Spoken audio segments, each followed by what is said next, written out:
We're about news, commentary, conversations, truth, liberty, and God. We stand for American values and our flag. We believe that the Constitution is a document that fortifies rights already given to us by our Creator. We will not apologize for our love of God and country, ever. We are Right America Media.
Thank you for being in studio. It's good to see you again. You look good.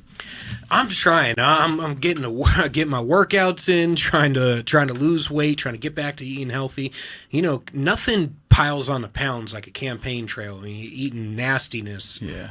You don't have time to eat a real meal. You got to grab McFatty burgers every couple of minutes. Yeah, no, that's absolutely true. I'm hungry all the time, and I try to eat well. I've actually lost weight for the first time. I'm down to buck 89 from 204, and I'm literally just like eating everything. So I'm trying to eat healthy, but whatever, live free or die. Hey, I wish I was eat free or die. I wish I was at 204. That was my regulation weight when I was active duty. That was the highest weight I could have. And I think a couple weeks ago I was around 240. I'm down around like 225 right now. So I'm getting there. And how many years did you serve?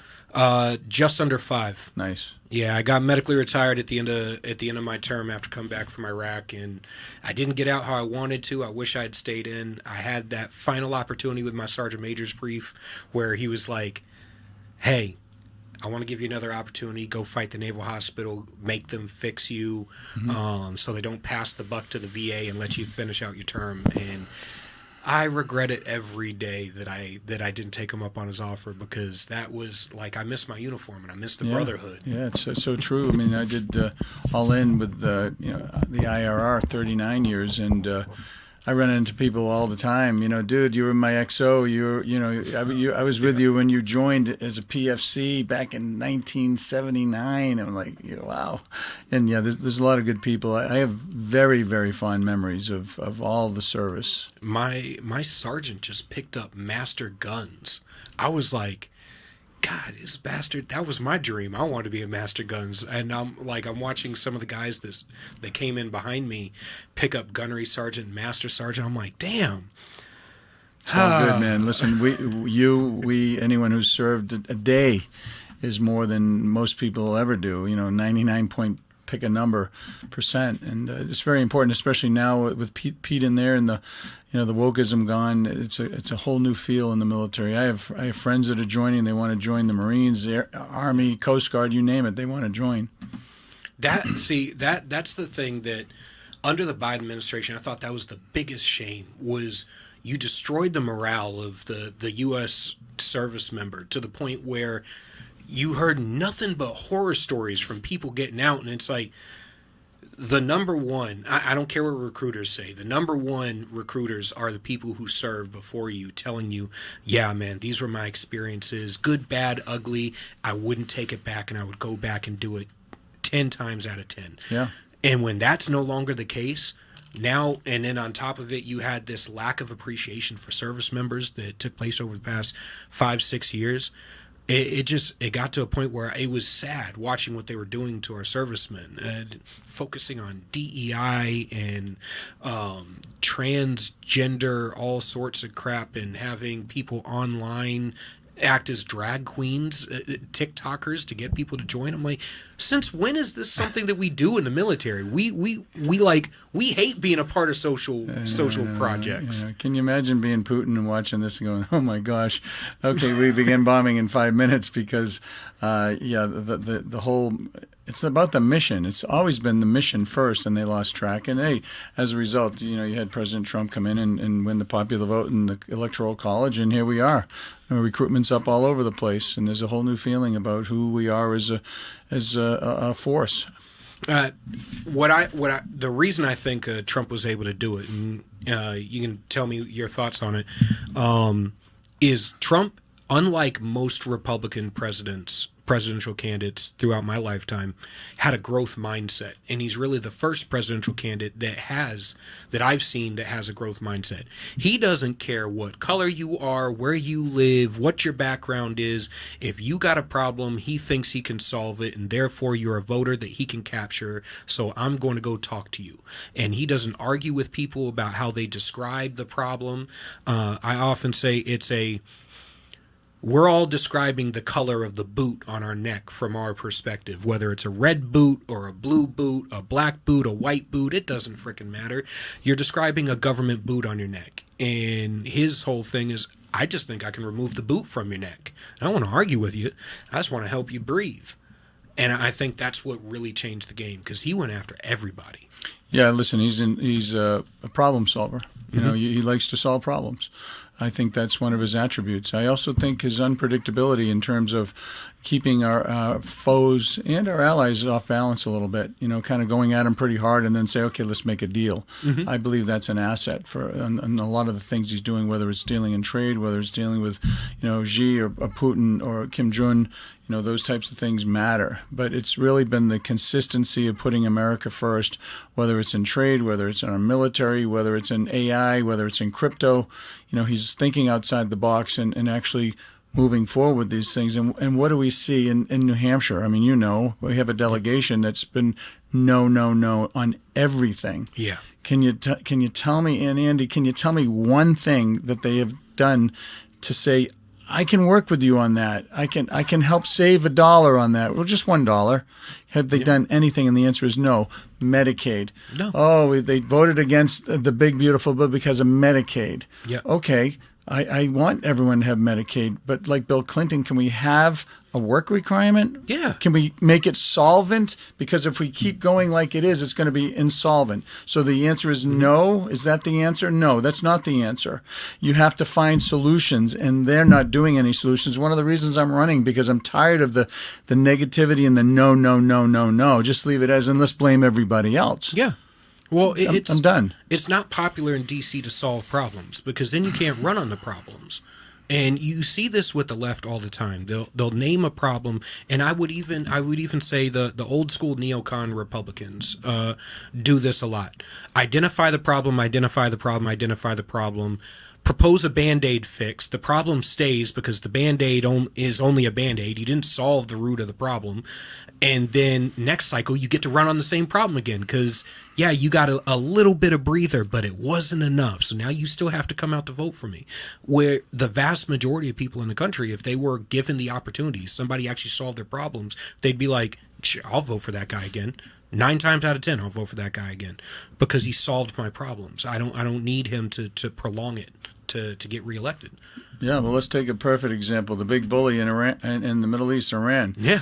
Presidents forever said, oh, yeah, we're going to do this. And after they bombed our embassy and took our people as hostages until Ronald Reagan got in, then, oh, my gosh, same thing with Donald Trump. He gave him an ultimatum. He told them what he was going to do very directly. And they laughed at him. They cajoled him. They They egged him on. And I thought what he did was brilliant. I thought I was reading a Brad Thor Clancy novel, how they pulled it off. Am I wrong? Yeah. And our airmen and women and the people that actually did this 39-hour mission. I thought it was Mitch Rapp, watching Scott Harvarth in one of these novels going out and just saving the world.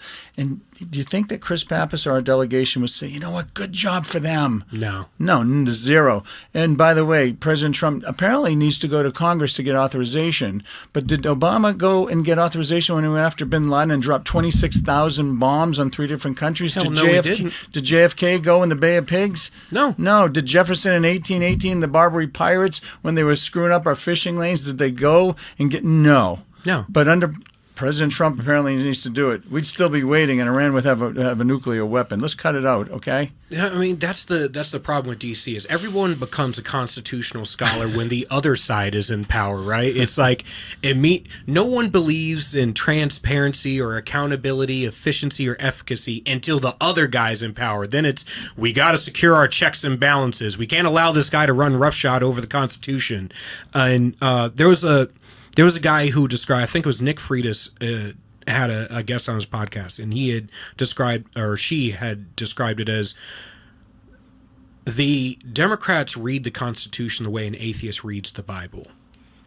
They don't read it to understand it, to live by it, to implement it as it is in exactly what it says. They read it to take excerpts from it, to beat you down with, to get you to admit you're wrong. And as soon as they're done with it, they just toss it in the trash. And I think that's you see it on CNN, you see it on MSNBC, you even see it on some of the correspondents on Fox News that come on from the left. Everything is, we're a constitutional crisis. I'm like, I don't see the constitutional violation here. I see a president who did what he had to do in the moment. He has the powers to do it. I read the statute multiple times on this show, and I'm going, I don't have a problem with this. Iran is not somebody that we can appease. I don't know why we take this position of appeasement in the Middle East. You, unlike most federal candidates, have a mind for foreign policy, which is very rare in politics. Everyone thinks that they can go to D.C. and do it better. And especially in the Senate, where you're going to have to make confirmation decisions, you're going to have to make foreign policy decisions to back up the president or to check the president when time comes. You have to know at least a basic level of foreign policy. Is that contributing to the campaign so far? Well, there's only one person who has any military experience and foreign policy experience, and that's me. Yeah. I've been to Afghanistan, Pakistan, Israel, Dubai, Jordan, Kazakhstan, let's see, where else? Paraguay, I could go on and on and on. And that, along with being an ambassador and dealing with 53 other ambassadors from around the world, including Iran, including Russia, trying to develop some type of, cordial relationship to understand what they're doing, what their issues are, doing trade deals, representing our country as a plenipotentiary that's the president's sole representative in not only Cook, Niue, Samoa, and our interest in Antarctica, in New Zealand as well. And to have that ability to do trade deals, to see what's going on, see what China's doing in the Indo-Pacific, affecting the ASEAN region. Just picture this. So China, they'll go into Samoa. I saw it firsthand all the time, Cook, Niue. They'll say, hey, you need a new soccer field in a stadium. Oh, okay, thank you. It's a wonderful gift from us to you.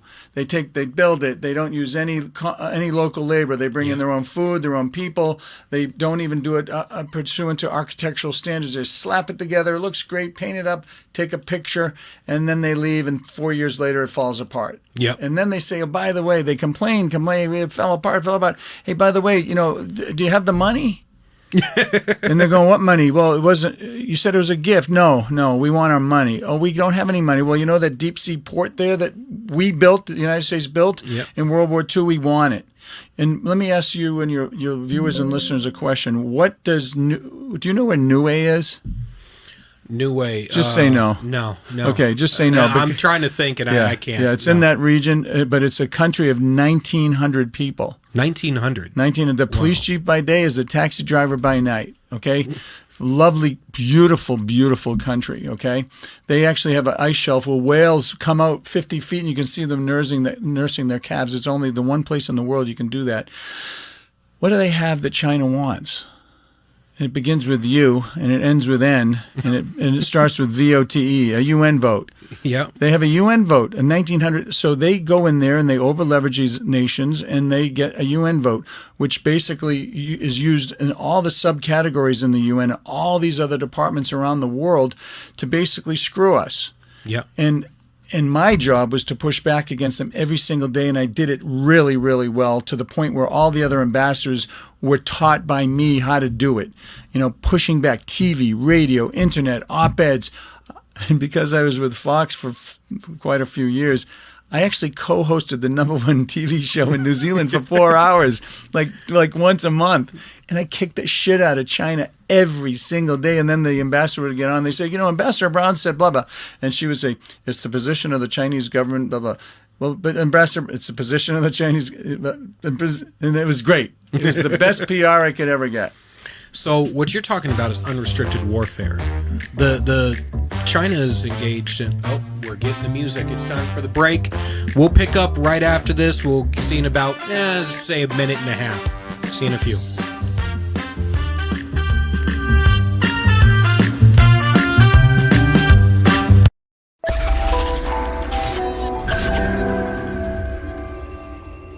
United We Stand, A Marine's Fight. Written by Julian Aciard.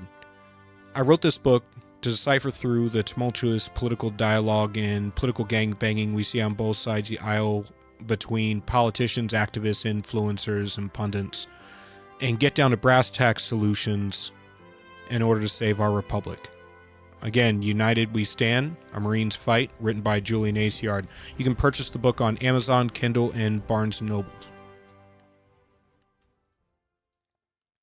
Would you rather spend time with family and friends in the pool or at the barbecue rather than landscaping your yard? Well, Augusta Lawn Care is here to help you with all of your landscaping needs. Proudly serving southern New Hampshire, we handle everything. Weekly mowing, spring and fall cleanups, bush trimming, mulch installs, lawn treatments, aeration, dethatching, and even snow plowing and salting when the dreaded winter hits.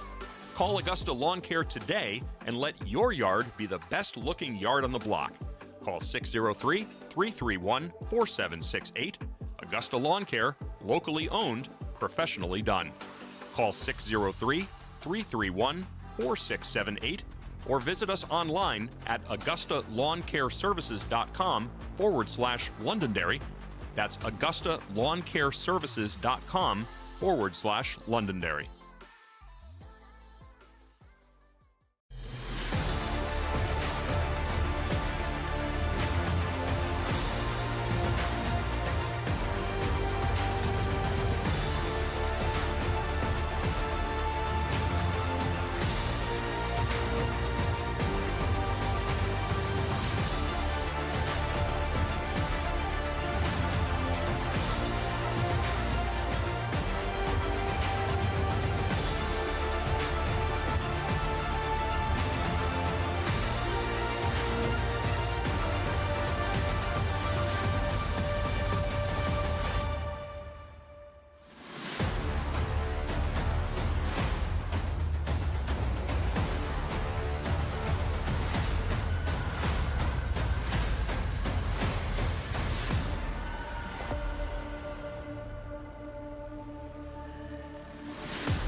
New Hampshire Republican Governor Kelly Ayotte has been making a lot of noise about how she's funding education.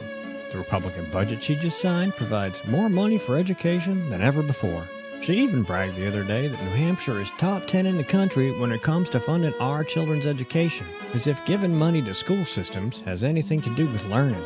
If you look at the math, and if you got schooled in New Hampshire, the odds are good it's not your best subject. It's the exact opposite. The more money we throw at schools, the less kids learn. We're committed to wasting money on an experiment that failed, unless wasting money to drive parents to homeschool their kids was the goal. We prefer to pick on Democrats, lower hanging fruit and all that, but our rhetorical woodshed doesn't discriminate. If that sounds refreshing, you need to check us out. This is Steve McDonald for Granite Rock, and we'll keep shining the light on them for you.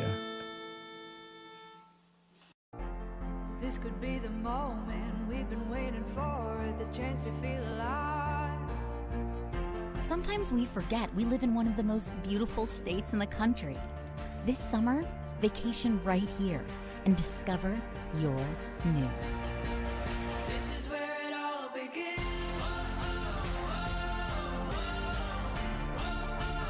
This is where it all begins.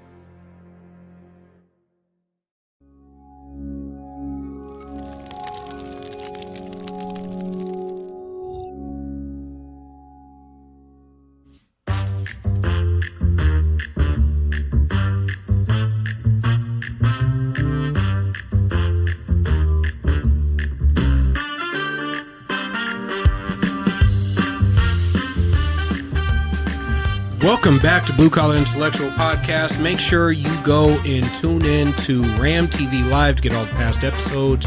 And you can check out the audio of this podcast will be uploaded to iHeartRadio, Spotify, Apple Podcasts, and Amazon Podcasts after the show. So, again, we have Andy from Citizen Stoach, and we have former Senator and Ambassador Scott Brown in studio. Thank you for coming. So we were just talking about foreign policy, and we were just talking about unrestricted warfare with China and how they've been weaponizing economic markets, and they have been weaponizing their relationships with other countries to thwart U.S. influence worldwide, and your experience in stopping them from doing so. You were on a roll right before the break. Can you continue with what you're doing? Yeah. Let me have you and you may not know this. So China is still viewed by the WTO as a developing nation. That's bullshit. They're not. Let's call it bullshit when you see it, okay? So this is a country that's the second largest military and economy in the world, going around in their One Belt, One Road initiative, giving out billions and billions of dollars, over-leveraging, as I said, these Pacific Island nations, but they're getting favored nation status within the WTO, giving them a tactical and actual economic advantage over the developed countries like us and everyone else in the world, except for these small islands and obviously countries that are legit developing. And so that's one thing that I'm hoping that the president and his team zero in on and fix that like yesterday, because it gives them an absolute economic advantage. And so what they do is just picture this. They've built and militarized these islands. They take sandbars in the middle of the Indo-Pacific, and they dump fill, and they make these islands the size of Central Park, and then they put military equipment and bases on there with personnel. And then what does that do? It's out 200 miles. Well, what do you think that does to the economic and air zones of these other countries? It shrinks it by 200 miles. So everybody in the ASEAN Indo-Pacific region is now under stress because now China's saying, oh, by the way, we own this. Well, the change in the law of the air and sea that's been in place for centuries, okay, and completely disregarding the sovereign rights for fishing, air, transportation of these countries. That's why you always see these ships banging into each other in the fishing ports, because you take away the fishing and you take away the air rights of some of these smaller nations, they're basically going to be under the thumb of China. That's why Five Eyes, which is an intelligence security relationship between us, Canada, Great Britain, Australia, and New Zealand, we always transverse through the straits to say, no, we're not going to call for permission, and no, you're not going to stop us, to keep those open. It's so critically important that we do that. And we do it with little New Zealand. They have one or two ships, and we do it right next to the Nimitz. And I've seen the pictures, and the cooperation is huge, and China gets it, and especially now when they're doing these trade deals. So what does it mean for trade? When people think of trade, what do you think? You think of money, right? Trade imbalance, money. Well, we're a consumer nation. There's always going to be some form of imbalance, right? Yeah. But think of it differently. I think this is how the president's doing it, because this is how I thought about it when I was in New Zealand and doing trade deals. It's about access. For example, Japan, one of our strongest allies, right? But they don't let our rice in. Yeah. They don't let our cars in. They don't let our beef in. Yep. So how is that fair? We let them come in with all their stuff, cars by the zillions, and it's 3, 4, 5%, whatever, and we can't get in their markets. So how is that fair? It's not. Yeah. So he cut a deal with them. He's cut a deal with the UK. He's cut a deal now with many other countries to give us access. And what does access mean to our our country and to the people who work here. It means that you're going to create jobs by exporting stuff around the world now. Yes. And you're going to have direct access with your cars, with your rice, with your beef, with your soy, all these things that these other countries are borrowing us from. And as a result, it's going to create job and it's going to create an economic engine back. And I'll just stop with this. People say, why are you running? Aside from the fact that it disturbs me greatly that Chris Pappas could be a senator for 30 or 40 years, and he makes AOC look like Rush Limbaugh, and he basically lies to the people, does one thing in D.C. and completely, baffles them by making up this line of BS when he's home. But all the money that we're bringing in, I don't know about you and your listeners, but my biggest fear right now is our national, aside from China, is our national debt. Yes. When I was there, it was $9 trillion. It's like 38, pick a number now. Yeah. I want, and I am going to file, my first bill is going to, and I hope I get a ton of support, is to take every single penny we get through tariffs and trade and refinancing our debt if our interest rates go lower and put it into paying down the national debt. Every penny. I'm actually completely on board with that. One of my biggest disdains about DC is the amount of Republicans who run on fiscal responsibility, talk about the debt, talk about the deficit, and then as soon as they get to DC, they go dollar for dollar with the left. And I understand we have this idea of negotiating where we come to the table, we try to negotiate in good faith, come to the table with a bill that we think the Democrats will sign on to. They come to the table with 100% of what they want, and then we have to work them back from there, and we end up actually giving them 60% of what they want. And I'm sitting there going, you wonder why the left keeps marching forward, and you wonder why we keep finding our economic production here in the United States, our manufacturing, our jobs, everything is shipped overseas. This idea of managed decline throughout the Beltway in DC has so taken over these academics and their God, I can't stand the academics, but it is so overtaken their thought process, this idea that we owe it to the rest of the world to develop the rest of the world at the expense of American citizens. I think this is why the America First agenda has resonated with so many people across the country, to where even people who don't like Trump are like, I didn't lose my job when he was in office before. I didn't get deported. I didn't lose my house. My wallet was fat. I had extra money to be able to take my kids on vacation. I was able to buy groceries without having to check my bank account. I was able to pay my bills without having to decide which one I'm going to pay this week. So I think the rest of the country is sitting here going, you know what? You guys keep saying that we're in an existential crisis, and I don't see it. Sky is you said it. Live free or die, right? Mm-hmm. That New Hampshire advantage, right? It's real. No income tax, no sales tax, no border bill, carry a gun or not, motorcycle helmet or not, right? I'm almost a libertarian when it comes to the social issues. Just leave me, my body, my kids' bodies, everything alone. Just do your own thing. Just don't infringe on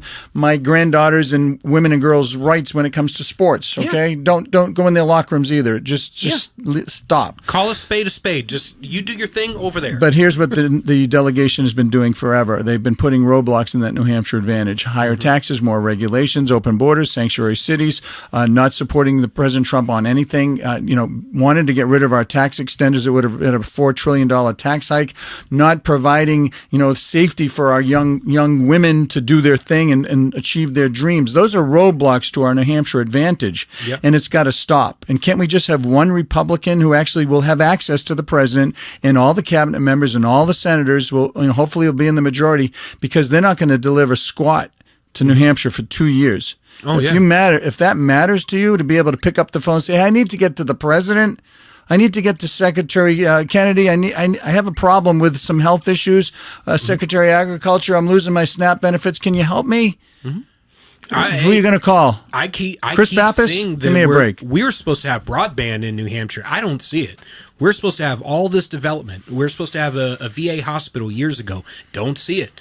There's all these promises they make during the campaign cycle, and they go right back to D.C. and they forget about New Hampshire altogether. It's all about their big D.C. donors and the donors from San Francisco and Hollywood and Silicon Valley and all that stuff.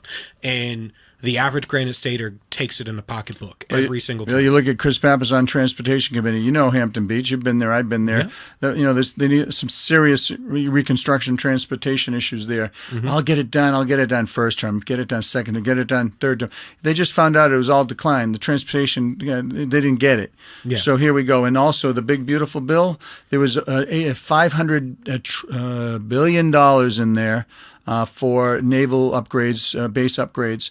$500 million was in for Portsmouth. They voted against that. Do you think anyone knows that? No. That's an economic engine. Well, I'm telling you, that's the deal. Yeah. Okay, and that's stuff that you got to read the bills. You got to follow through and see where the money's going, and they've not done that.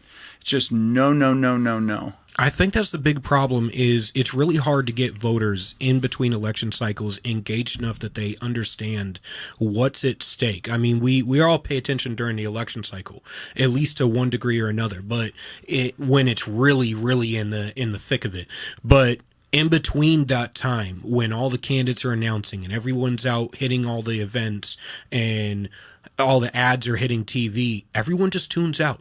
And they go into their daily lives and then they wonder, wait, my property taxes just went up. Or why are energy rates skyrocketing again? Well, it's because we don't have a pipeline going through New York because New York has blocked it for the past decade. And our delegation hasn't fought to get those things done. They've had zero influence on those things.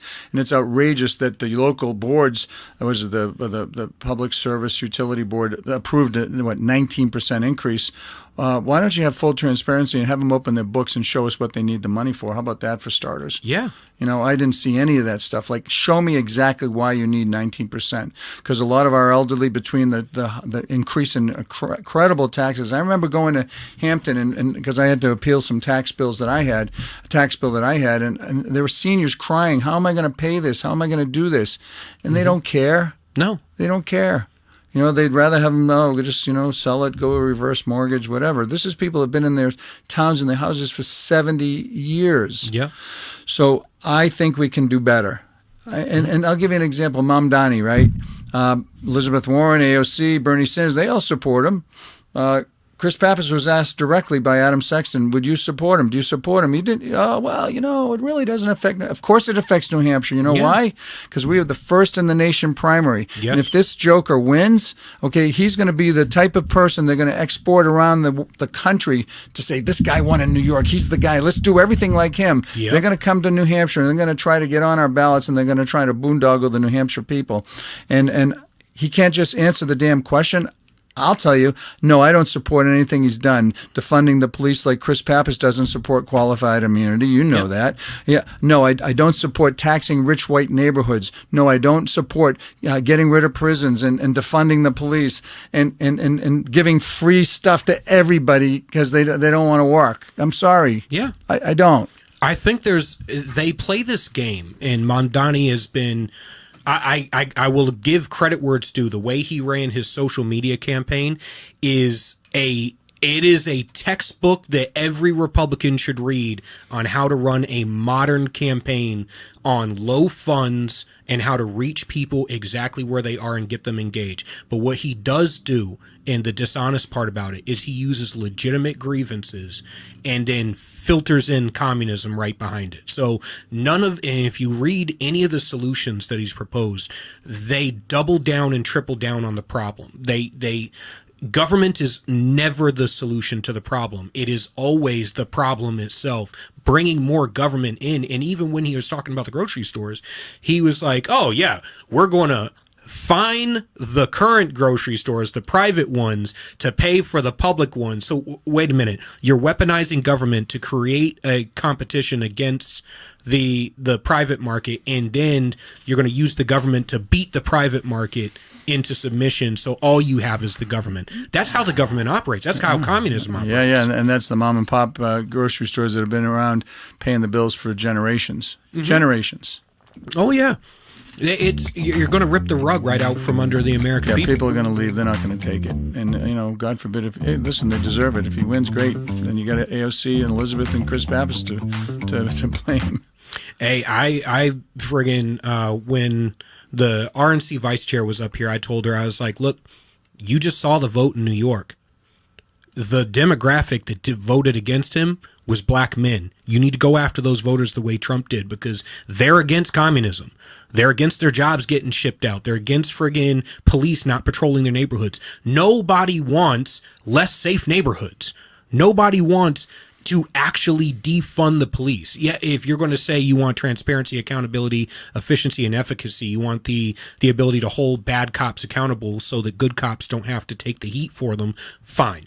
You say that you need to fund cops better so that they get better training and better access to better equipment or so on and so forth, fine. That's all good, but don't get rid of them. Yeah, and 60%, there's a high majority of minorities in the New York Police Department. Okay, they're not all white. There's very few of them, actually. Yeah, it baffles me how the left takes this.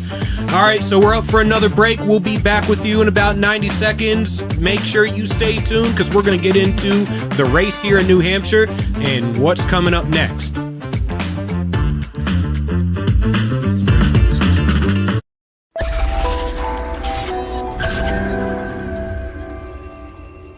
United We Stand, A Marine's Fight, written by Julian Aceyard. I wrote this book to decipher through the tumultuous political dialogue and political gangbanging we see on both sides of the aisle between politicians, activists, influencers, and pundits, and get down to brass tacks solutions in order to save our republic. Again, United We Stand, A Marine's Fight, written by Julian Aceyard. You can purchase the book on Amazon, Kindle, and Barnes & Noble. Would you rather spend time with family and friends in the pool or at the barbecue rather than landscaping your yard? Well, Augusta Lawn Care is here to help you with all of your landscaping needs. Proudly serving southern New Hampshire, we handle everything. Weekly mowing, spring and fall cleanups, bush trimming, mulch installs, lawn treatments, aeration, dethatching, and even snow plowing and salting when the dreaded winter hits. Call Augusta Lawn Care today and let your yard be the best looking yard on the block. Call 603-331-4768.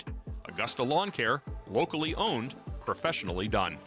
Call 603-331-4678 or visit us online at AugustaLawnCareServices.com/Londonderry. That's AugustaLawnCareServices.com/Londonderry.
New Hampshire Republican Governor Kelly Ayotte has been making a lot of noise about how she's funding education.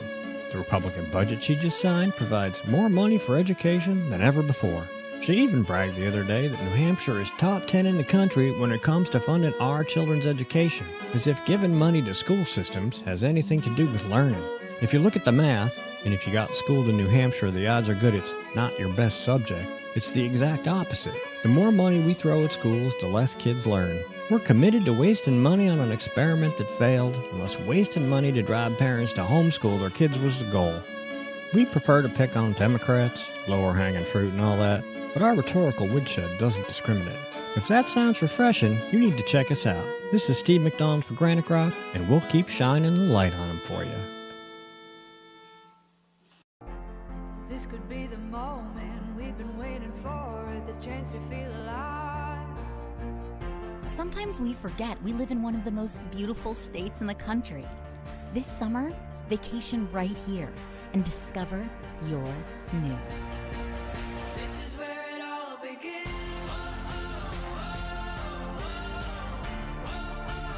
This is where it all begins.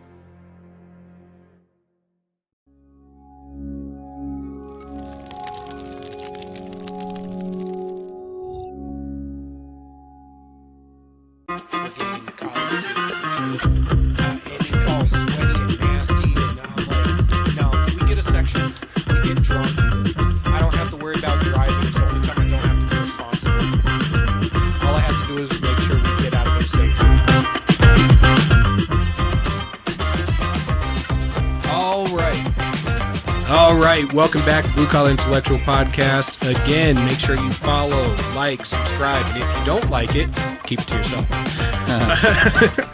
We're having such a good conversation. So we're talking a lot about foreign policy. We're talking about the difference in representation we provide versus Chris Pappas. What are you seeing on the campaign trail throughout the state? Is there a lot of energy, or people understanding the gravity of the experience that you bring to the table? Are they understanding the nuances of being elected senator in Massachusetts versus running for Senate in New Hampshire? In fact, that like when you're in a state like Massachusetts, you can only do so much. Like you're limited by the very nature of the state itself. Yeah, listen, it was an honor to serve when I was born at the Portsmouth Naval Shipyard, 9th generation son of the American Revolution. We lived in Islington Street for a couple of years till my parents got divorced, and I moved to Wakefield. I actually was in Market Basket like 2 months ago, and some guy, "Hey, Brown, you're a carpetbagger, go back to Mass." I said, "What do you exactly mean by that?" And I explained to him my family history, you know? And he goes, instead of saying, "Wow, I didn't know that," he goes, "Why'd you leave?" I go, "Dude, I was 3 years old." Yeah, you know, like you had a choice. I went with my mother, and he goes, "Well, you should have found another relative to stay with." I'm like, "Yeah, okay." At 3? So should I put you down as a maybe then, sir? Because it was just so unreasonable. And people really, you know, the only ones that push that were the Democrats. But listen, Gene's from Missouri, Maggie's from Massachusetts, John Lynch is from Massachusetts. You know, majority of our legislature and citizens are from out of state because they want the New Hampshire advantage. They want to live here. I was always coming back. We've had a house since '92. But what I hear on the campaign trail is very exciting. I mean, we've broken records financially, number one. Nice. And number two, we already put out 100, then 200. Tomorrow, putting out 300 endorsements with the speaker leading the charge. We're doing another 100 next week. We have over 200 volunteers. That's in 35 days. And so the energy is really cool. I haven't experienced that since 2010, quite honestly. And people are very concerned. You know, those moms in Amherst and Bedford, they're saying, the men and boys and women and girls sports, it's like an 80-20 issue. It is. Chris Pappas is doubling down on it. Yeah, the open borders, sanctuary cities, the fentanyl, all that. We didn't need a big bill for that. We needed a president who had some balls to do it, okay, and follow the law and just give them our Border Patrol people the tools and resources to do the job. Let's cut the crap, okay? Mm-hmm. When they're talking about more money in their pockets, they want those tax extenders extended properly. They want a child care deduction increase. They want can you imagine? I've been to the Puritan, okay? You've probably been there. I haven't been there in a long, long time. But can you imagine walking in there and your employees say, "Hey, thanks, did you vote?" "No, I didn't vote for your no tax on tips and no tax on overtime." And those people in the Bluebird special eating, "Yeah, I didn't support you in the getting some money back on your Social Security." And by the way, union. It's a non-union restaurant, number one. Yeah. And when he advertises, there's a minimum wage. He advertises under that, okay? Not even adhering to, the norms in the industry. I mean, that's not coming from me. That's coming from all these other restaurateurs that, by the way, are backing me. Al Letizio's endorsed me and a whole host of other people. These business leaders get it, that they want a level playing field. They want security. They want to make sure that, they have that, the ability to understand what's going to be happening in the future. They don't want this up and down all around. They want that stability so they can hire and grow and expand. And our delegation doesn't provide that. I think the reason why we lose on so many of these 80-20 issues where the left is able to run the gambit on us is sheerly because they have proactive marketing. It is what their marketing is horrible, but is proactive. And once somebody has already set a narrative, you're reticent to want to change it because most people don't like looking in the mirror, and you'd have to look in the mirror and admit, I got. And that hurts people. People are fearful of introspection. So that if you and other Republicans run with a proactive messaging, I think we beat the left. I think that's one of the reasons why we're able to increase our majorities in the state legislature, the Senate, the House, the Executive Council, and win the governor's seat was because Chris Ager, when he was running, ran proactive messaging on the abortion issue, so they weren't able to take that ball and run with it anymore. Yeah, well, we have, obviously it's the legislature voted on it. I support the New Hampshire law. Yep. But unlike Chris Pappas, I don't support abortion up to the day of birth. No, that's I don't insane. support partial birth abortion. I don't support, the federal funding of abortion. I support adoptions and the ability for people to know what state the safe haven laws to allow people, if they're thinking of making a bad decision, they can drop it off at a church or police or fire station. I mean, I support those things. If I had a choice, I'd choose life. We did that, when you spoke to Gail. Ariana was born like way too early, and they said, you were the baby. And she says, the baby. So we made that personal decision. Yeah. But we have it in New Hampshire. We have the law. If you don't like it, you go to the legislature and change it. Yeah. Period. I think the law, it lands with the vast majority of voters, especially once they realize we're right in step with like Massachusetts. All of New England is the same. Yeah, so Every state. We're not extreme, we're not crazy. We're just saying, hey, maybe there should be, safe, legal, and rare. We should that crazy that we're where the Democrats were 20 years ago. They used to have somewhat, or at least rhetorically, reasonable positions. Now they've gone so far off the deep end that we're not even speaking the same language anymore. Yeah, it's not anything anyone really asked me about. They know my position, so he can try to go after me, but there's the economic issues, the pocketbook and wallet issues are the things that are driving people right now. And they're thankful that we have that certainty and stability economically, and they can actually thrive. And as you said, take their kids out to a movie and a dinner and go on a vacation. Yeah. Because you couldn't do that in Joe Biden. No. The safety net was not there for people who are living on 1 week of emergency savings. Yeah. And that's changed under President Trump. Oh, it's definitely heading in the right direction. I think we're going to be seeing, especially going into the midterm, we're going to be seeing a better economic future down the pipeline, and hopefully that translates into better numbers coming out of 2026 election cycle. Hope to see you and some other, hope we win CD1, CD2. Those races are heating up. Speaking of which, you got a primary challenger in Dan Innes, who came out and kind of took a jab, and I don't think that you really have to take jabs in this game. It's Don Bolduc used to say it all the time. It's more about the name on the front of the jersey than it is the name on the back of the jersey. We don't have to tear each other down during practice, because we're all going to walk out on the field during game day. Be on the same team. Yeah, listen, I like Dan. I helped him get elected when he was a senator in Portsmouth, and my wife and I used to go out with his first husband, and socialize a little bit. I went away to New Zealand. I came back. I didn't even know he was a senator. He moved to a different area of the state, and, great. And I asked him for his support, and he's like, I'm thinking of running. I go, okay, good for you. Bring it. I ran, as you remember, the first time against 15 people, including Senator Bob Smith. Yep. And beat him by over 50%. Jim Rubens, a whole host of other people. Nothing wrong with a damn primary. No. It keeps you sharp. Unlike the Democrats, we allow for that. They've cleared the field. They're not going to have anyone run against any of their people. It's what they do. But I'm not going to say anything bad about Dan or Chris. They're both nice men. Yep. But we just differ very, very seriously in policy and a whole host of other issues. So you are running, and so far you only have one primary challenger. And in true New Hampshire fashion, I'm sure that there's going to be 9 other people. $350, all you got to pay. I'm sure there's going to be a lot of people who jump in because that's the Granite State and that's how we do things here. But one thing I am excited to see is that you do have a lot of energy coalescing behind you early. I ran your chances, I ran the data, and you have a 55 to 60% chance of winning and beating Chris Pappas with all that energy behind you in the general election. From your lips to God's ears. And listen, if people are listening, go to scottbrown.com. I want you to put a note in the donation thing that I heard it on Julian's. So we'll see what your readership, listenership, and viewership is. So go and give $1 as a bumper sticker, $5 as a sign. Go up to $12,000 if you want, and go to scottbrown.com and note that, hey, I heard you on Julian's show, and God, you're great, or you suck, or whatever you want. Hey, well, you know what? Hey, I extend an invitation to all candidates running in New Hampshire for any federal office, and we can get into some of the state offices too. Go ahead and come on. That includes Dan Innes. I have no problem sitting down, chopping it up with anybody.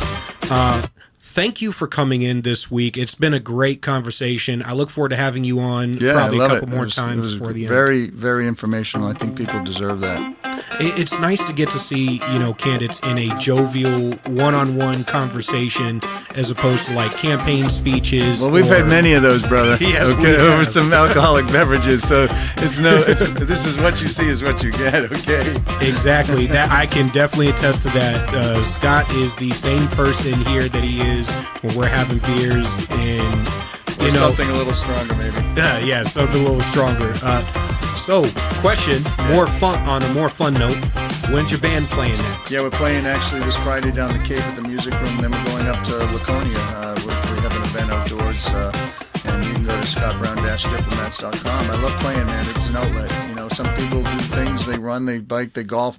I love music. I love rock and roll. Tonight I'm going to go jam out and have my wife leave the house again, which is another reason why I do it. I can say you definitely shred on the guitar, man. You kill it. So fun. All right, that's it for this episode of Blue Collar Intellectual Podcast. Thank you for tuning in. Make sure you go to Ram TV Live. You share, like, subscribe, and catch the replay on Ram TV Live and on Apple Podcasts, iHeartRadio, Spotify, and Amazon Podcasts. See you next week.